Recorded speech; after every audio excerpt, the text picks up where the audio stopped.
Hello दोस्तों। कल्पना library, कल्पना आरएसआईटी के अंदर कल्पना कोचिंग सेंटर की ओर से आप सभी को 2024 के ये अंतिम दिन की हार्दिक बधाई, शुभकामनाएं। और नया वर्ष कुछ ही समय बाद में आने वाला है, तो इसके लिए मैं समस्त देशवासियों से और मेरे स्टाफ साथियों से भी रूबरू होना चाह रहा था कि रूबरू होऊं। और दोस्तों बता दूं मैं कि कुछ दिन पहले मैंने वीडियो डाला था और उसमें मैंने मेरे ग्राम वासियों से सहयोग मांगा था। तो मेरे ग्राम वासियों ने मेरा बढ़ चढ़ कर सहयोग किया, मेरे को मेरा अपना मानते हुए सहयोग किया और मुझे मेरा टारगेट मेरा पूरा करवाया। मैं बहुत बहुत धन्यवाद दूंगा समस्त ग्राम वासियों का कि आपने भरपूर मेहनत करके मेरा सहयोग करके मेरा टारगेट पूरा करवाया, इसलिए धन्यवाद, थैंक यू।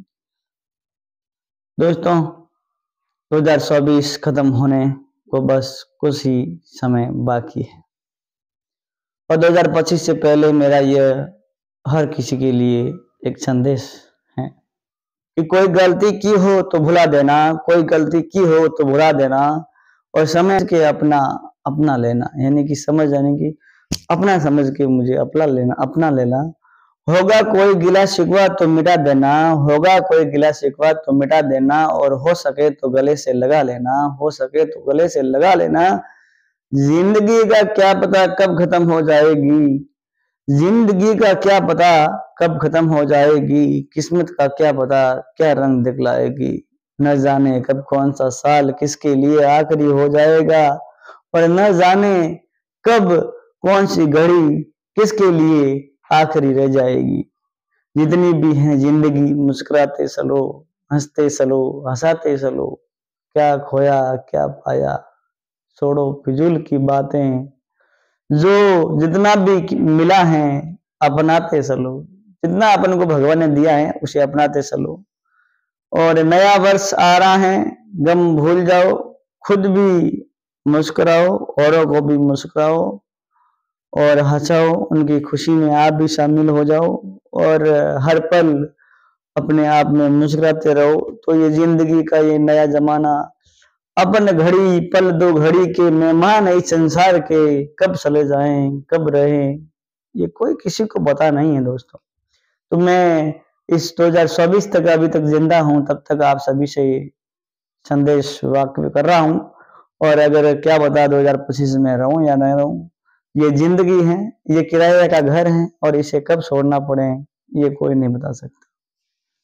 जिस प्रकार एक सपने के अंदर अपन सोते हैं और हमें सपना आता है और हम सपने के अंदर सोचते हैं कि मेरे लिए मैंने वो किया, मैं वो किया, मैं हवाई जहाज के अंदर उड़ रहा हूँ, मैं एरोप्लेन में उड़ रहा हूँ, मैं ट्रेन के अंदर सफर कर रहा हूँ और जब सपने से जगते हैं तो अपने बिस्तर के ऊपर लेटे पड़े होते हैं।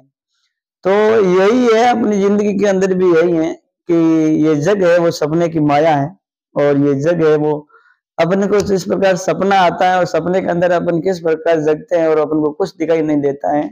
तो इसी प्रकार ये संसार है दोस्तों और इस संसार के अंदर जब हम चले जाएंगे ना तो हमें हमारा जो क्या किया हुआ इधर का क्या हमने किया था और क्या नहीं किया था हमें कोई पता नहीं रहेगा और सिर्फ हमारे साथ में वो चलेगा जो हमारे हाथ से किया हुआ पुण्य कर्म होगा वो चलेगा। तो हो सके तो किसी का अच्छा करना, हो सके तो किसी का अच्छा करना, बुरा किसी का मत करना और हो सके तो अपने माता पिता की सेवा करना, हो सके तो अपने माता पिता की सेवा करना, हो सके तो माता पिता को घर से बाहर कभी मत निकालना, क्योंकि माता पिता वो भगवान है हमारे लिए जिन्होंने हमें ये संसार दिखाया है। और माता पिता की जो सेवा करता है ना दोस्तों उसके लिए वो भगवान को भी जबरदस्ती उसके लिए आना पड़ता है, देने के लिए आना पड़ता है। वो किस रास्ते से दे, कैसे दे, किस प्रकार दे वो भगवान जाने, लेकिन भगवान जरूर देता है, ये वाकिफ है। इससे मैं परफेक्ट हूँ कि भगवान, अगर आप माता पिता की मन से अगर सेवा करते हैं अपनी माता और पिता की, और तो भगवान आपको वो सब कुछ देगा जो आपके मन में इच्छा हो रही है, जो आपके मन में सपने हैं। तो माता पिता की सेवा करें और सत्य कर्म करें। सत्य कर्म यानी कि सत्कर्म, सत्कर्म यानी कि जिसमें सत्यता हो और दोस्तों उज्ज्वलता हो और जिससे किसी का भला हो, न बुरा न किसी का नहीं होना चाहिए। हो सके तो अपन से भला करना, बुरा किसी का ना करना। मैं कहता हूँ कि मेरा गाँव भूखा भगत सिंह है और मैं भूखा भगत सिंह के लिए जितना मेरे से हो सके मैं भला करने की कोशिश करूँगा। न कि मेरी वजह से मेरे गाँव को ठेस पहुँचे, मेरे परिवार को ठेस पहुँचे और मेरे अपनों को ठेस पहुँचे।